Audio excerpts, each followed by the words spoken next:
Hello les amis, nouveau podcast d'Etoline, encore une fois orienté vers l'acquisition client, vers l'acquisition de trafic, vers le SEO. Et plus spécifiquement cette semaine, on va parler des bonnes pratiques pour faire apparaître votre contenu dans Discover. Discover. Déjà, on va commencer par redéfinir qu'est-ce qu'est Discover. Discover, c'est cette fonctionnalité de la recherche Google qui est disponible uniquement sur mobile et qui présente aux internautes des contenus riches, mais des contenus surtout en rapport avec leur centre d'intérêt, en fonction de leur activité sur le web et de leur activité dans les différentes applications. On l'oublie souvent, mais Discover, ça prend en compte l'historique de recherche et les centres d'intérêt de l'internaute. Cette page de Discover, elle va automatiquement apparaître dans vos résultats de recherche quand vous allez sur google.com sur votre mobile ou tout simplement dans l'application Google, sur votre téléphone, sur votre tablette Android également bien sûr, mais elle est uniquement disponible encore une fois sur mobile. Donc les fonctionnalités de Discover, vous ne les verrez jamais sur PC. Alors parfois ça intrigue, parfois ça interroge, parce que même lorsqu'on va dans la Search Console ou dans Google Analytics, finalement on ne comprend pas tout. Mais pourquoi est-ce que j'ai du contenu qui est apparu sur Discover? Pourquoi est-ce qu'à un moment donné, j'ai eu du contenu qui a été mis en avant? Comment je pourrais finalement apparaître dans Discover, sachant qu'en plus l'internaute peut personnaliser ses centres d'intérêt ou ses résultats de recherche dans Discover. Tout ça, ça nous amène à se dire que finalement, l'apparence du contenu dans Discover et les bonnes pratiques sont juste essentielles, encore une fois, pour essayer de comprendre les tenants, les aboutissants. Alors, quelques bonnes pratiques, de manière très rapide.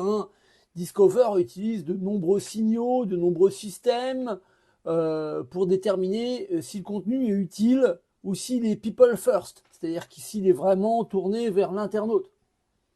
Compte tenu de toutes ces informations, on va essayer de voir comment créer du contenu utile, fiable, et puis encore une fois, people first. On va utiliser des titres de page qui traduisent l'essentiel du contenu, sans essayer de manipuler le taux de clic. C'est-à-dire qu'on va éviter de faire ce que malheureusement souvent on essaye de faire, c'est-à-dire des titres putaclic, ou tout simplement ce qu'on appelle des clickbait, c'est-à-dire des pièges à clics, traduits bêtement et méchamment. Bien comprendre que Discover, à un moment donné, c'est un des algorithmes de Google, et donc il arrive à se rendre compte que si votre titre il est un peu trop excentrique, si vous utilisez un peu trop la généralité, la vulgarité, ou tout simplement si vous essayez de forcer l'intérêt des internautes à cliquer sur votre titre, ça va pas le faire du tout. Donc il faut bien ne pas confondre ce qui est newsjacking, c'est-à-dire surfer sur l'actualité, et tout ce qui est titre putaclic ou clickbait, qui lui est vraiment fait pour amener le clic bêtement et méchamment, principe de la presse à scandale, tout simplement. Donc, pour être référencé dans Discover, on va déjà faire la première bonne pratique, qui est utiliser des titres de page qui traduisent l'essentiel de votre contenu, et on évite d'essayer de manipuler le taux de clic ou en tout cas l'internaute. On va ajouter des images attrayantes, des images de haute qualité dans son contenu. Attention encore une fois aux images volumineuses, mais images de bonne qualité. On évite d'utiliser un logo de site comme image. Non, on va arrêter de vouloir tromper Google systématiquement. Titre de page qui traduit l'essentiel du contenu, image de bonne qualité qui fait référence à votre contenu. On l'a dit, on évite toutes les tactiques qui visent à augmenter artificiellement l'engagement. Donc on évite les informations trompeuses, on évite les informations exagérées, on évite toutes les tactiques qui visent à attirer le maximum d'internautes possible avec tous les contenus tape à l'œil, provocateurs, scandaleux bien sûr. Et puis indirectement, on va optimiser ces pages web. Il va falloir qu'elles soient rapides, il va falloir qu'elles soient mobile first, encore une fois, et puis qu'elles soient plutôt bien paramétrées. Les centres d'intérêt de vos internautes vont changer. Les résultats de Discover également vont changer.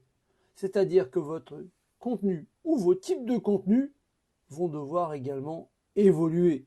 Donc, c'est pas facile tout ça. C'est loin d'être facile. Parce que finalement, on va se rendre compte que pour être bien référencé dans Discover, il va falloir faire ce qu'on appelle de l'optimisation constante. Donc, on va essayer de comprendre l'algorithme de Discover, mais à la fois, on va optimiser son contenu, on va bien flécher les images, le multimédia, on prend bien en compte tout ce qui est, bien sûr, mobile, et puis on va mettre en place toutes les stratégies de référencement naturel, bêtement et méchamment, hein, bien sûr. Donc, on va utiliser des textes qui font au minimum 300, 500 mots. En dessous, c'est très rare que Discover arrive à bien référencer votre contenu. Voilà. On fait des mises à jour régulières de contenu, on diversifie les types de contenu, on évite toutes les techniques de black hat. Par contre, on l'a dit, Discover prend en compte également l'engagement sur les applis. Donc il va falloir également avoir un certain engagement sur les réseaux sociaux. Donc il va falloir utiliser les médias sociaux pour augmenter l'engagement, la visibilité pour votre contenu et indirectement pour l'intérêt à ce qu'il soit affiché dans Discover. On se rend compte que Discover, c'est une nouvelle dimension à l'expérience utilisateur sur Internet.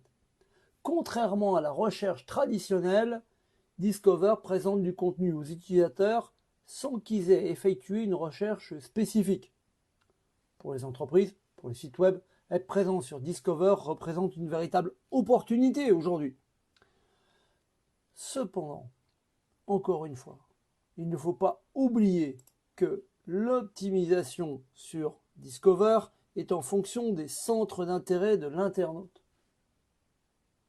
Ça veut dire que on va essayer d'optimiser son contenu pour qu'il soit référencé dans Discover, mais qu'encore une fois, c'est l'internaute qui va choisir. Et pour une fois, c'est pas Google qui choisit. Ça va être en fonction des centres d'intérêt et de la navigation, ces satanés cookies, qui finalement, on va proposer du contenu alléchant à l'internaute. Pour rappel, et juste pour conclure, travailler Discover, c'est un travail de longue haleine. On pourrait utiliser les données structurées, ce qu'on appelle des schémas markup. On pourrait avoir des backlinks de qualité.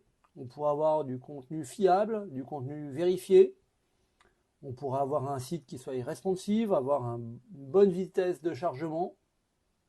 Si votre contenu n'est pas actualisé, n'est pas pertinent, et si vous n'avez pas un titre qui reflète le contenu de votre article, avec des titres captivants, des images de haute qualité, qui vont attirer l'attention dans le flux Discover, sans essayer de tromper, et bien, indirectement, si vous n'avez pas tout ça, votre contenu ne sera pas référencé. C'est aussi pour ça que finalement, la plupart du contenu dans Discover sont avant tout des médias.